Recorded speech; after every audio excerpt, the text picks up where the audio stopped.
going to take decisive action, because enough is enough. We have cried enough, and no more crying. After this press conference, I'm not going to tell anybody about how many people have been killed in any of my local governments in Kuma. But we'll take steps to stop this. We'll complement the security agencies, but we are not going to compromise our peace and security. Again, this is enough. How can we allow our country with this level of impunity, with the APC-led government by President Muhammadu Buhari, allowing Fulanis Herdsmen to come and murder and kill our people at will? Like I said, I've heard about other states. What they do sometimes is do more than what is happening in Benue State, but that is not my state, so I talk about my state. It is not allowed. My kinsmen have not been spared. The people that I govern in the 18 local governments in Benue State, every day is about the murderous activities of the terrorist Fulanis Herdsmen who come and do this and go at will. And with the active support and connivance of the federal government, telling them to kill. I have alerted this country long time ago. In 2016, I said it, and I brought publications that the Fulani nationalities came together and said that they will kill, they will rape, they will maim, they will destroy, they will send people away from their ancestral home and take over the land and make Nigeria their country. And this is what they are prosecuting. And people say that no, nothing will happen. But it is already happening. The renewed attack by suspected herders in some communities of the state, and most recently the chief security officer's village claiming lives, seems to have hit him far below the belt. The federal government have completely failed. And I want to call on our president, President Muhammadu Buhari, to accept the fact that he has failed this country, and I want to advise him to honorably resign as president of Nigeria. Yes, he can resign and hand over to his deputy, his vice, to handle the affairs of this country. Otherwise, this country is going down. No wonder in 2014, I saw a video clip where the president promised Nigerians that he was going to take Nigeria from his APC government from top to bottom. 3 times he said it, top to bottom, APC, top to bottom, APC, top to bottom. And today, we're already at the bottom. The only thing that is left, if nothing is done, if the president does not rise up to take up the responsibility of taking this country from bottom to top, we are going to go underneath. Because if we came from top to bottom, then it means the next thing, if we continue to descend in that manner, we are going to go underneath. And I don't know how many of you going underneath it is our burial now. We are all going to die. So those of you who are keeping quiet, well, me, I have said my own. And if people will take it, fine. If they don't take it, fine and good. They can insult me. They can send EFCC to come after me. Even the things that we do right, they will say we have not done right. But me, I have faith in the judiciary. If you come here, EFCC, I'm warning you, if you come here and you do the things that are not right, I will take you to court again. And by the grace of God, I will defeat you in the manner that I did before. Because I stand for truth, equity, fairness, and justice. That is all. Because this country belongs to all of us. It is not about a Fulani president or President Muhammadu Buhari. We have had Fulani president before who are judged to be the best. President Shagari was a Fulani man from the Caliphate. Was a good president. He did well. He was able to reach out to people. He was able to patronize people. He was able to provide security for lives and property. Yaradua came as president, a Fulani man from Katsina, and he did well. Look at what he did. Till tomorrow, nobody has provided a solution to the Niger Delta crisis more than President Yaradua. He was a Fulani man. It's about incompetence. It's about non-performance. It's about barefootedness. It's about lame duck. It's about somebody without a vision and direction to lead our country. So I call on President Muhammadu Buhari to resign. If he wants APC to continue, let him hand over to his vice to take us from there. We know the time he transmitted power the other day. Within a very short time, 2 weeks, the vice president was able to turn around several things in this country. And we saw the benefits, we saw the value addition. And so let him do it. In the 1 year or so that he has, I believe that that person can do something better than what we're saying. Anybody. Another failed promise by the federal government the state governor wants redeemed is the 10 billion naira resettlement grant for IDPs. You will recall that more than 3 years, the vice president was here and we went together to visit the IDPs. The 10 billion naira rehabilitation that was promised for Benue State and other states, up to today, we have not gotten anything. The rate of growing out of school children is a dangerous trend for all of us, those of us who are sitting here and for the larger community. It is something that we must prayerfully and take action to ensure that we redeem ourselves out of this. Meanwhile, you can see the support that the same federal government, hypocritical attention to issues of the state, how they are doing it in other states in the federation. They are giving attention to several other states who had similar problems of IDPs and all that. And here, when they even make attempts to reach out to us, it is laughable. I don't want to continue to talk about this, but it is really unfortunate. A government will talk about providing less than a trailer of food and non-food materials to IDPs to the magnitude of over 1.5 million people.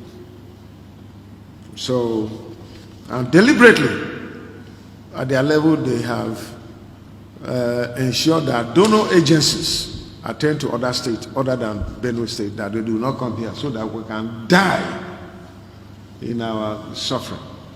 But one thing I want them to know is that for every human being born on earth is a child of God.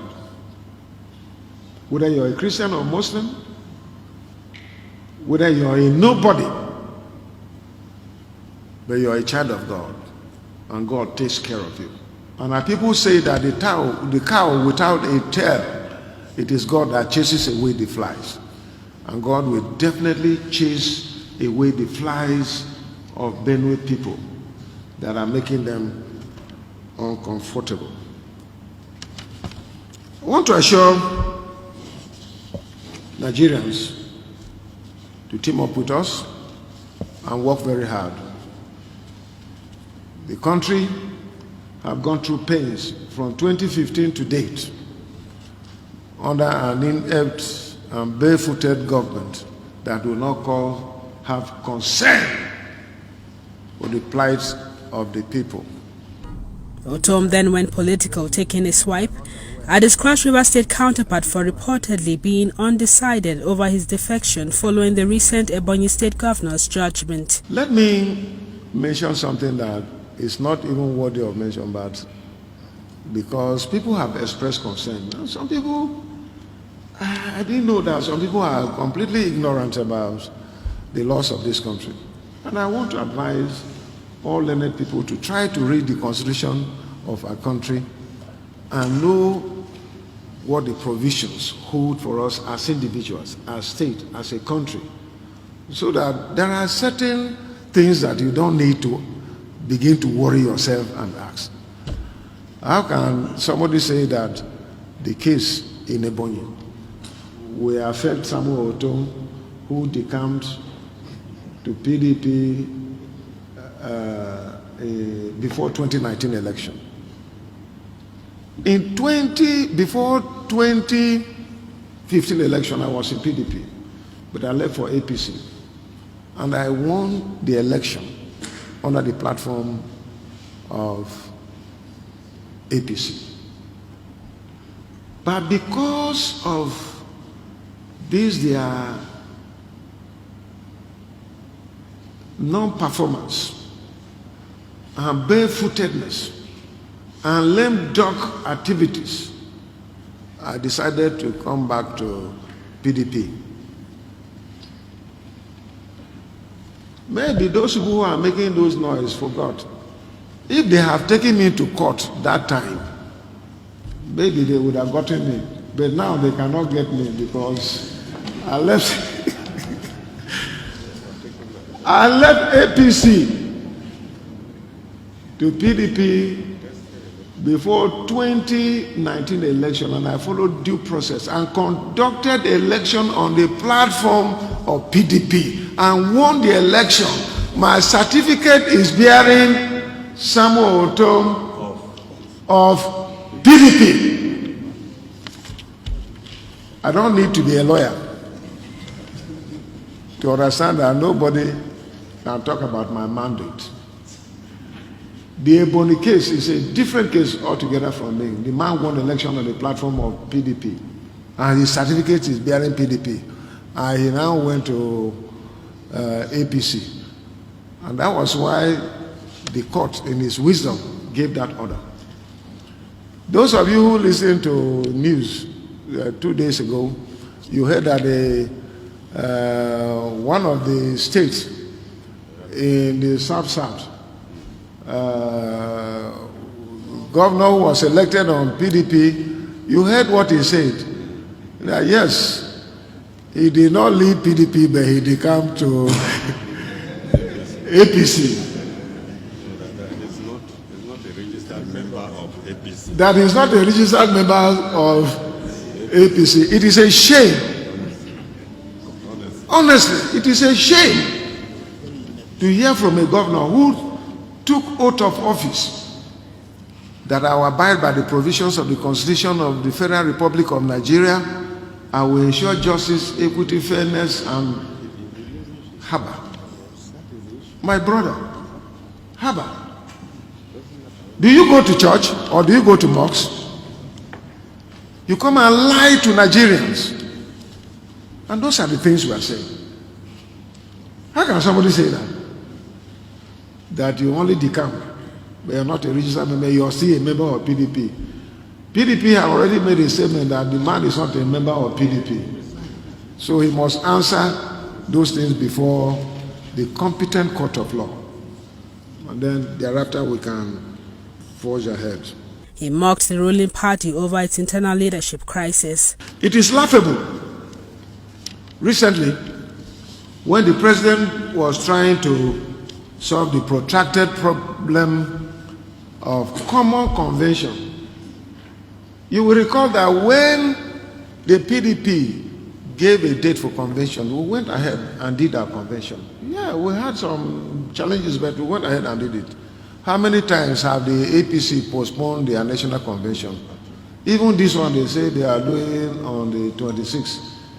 It is still in doubt. I read somewhere today, and I was told that somebody secured a judgment that the convention should not take place. I want our people in the PDP to warm up.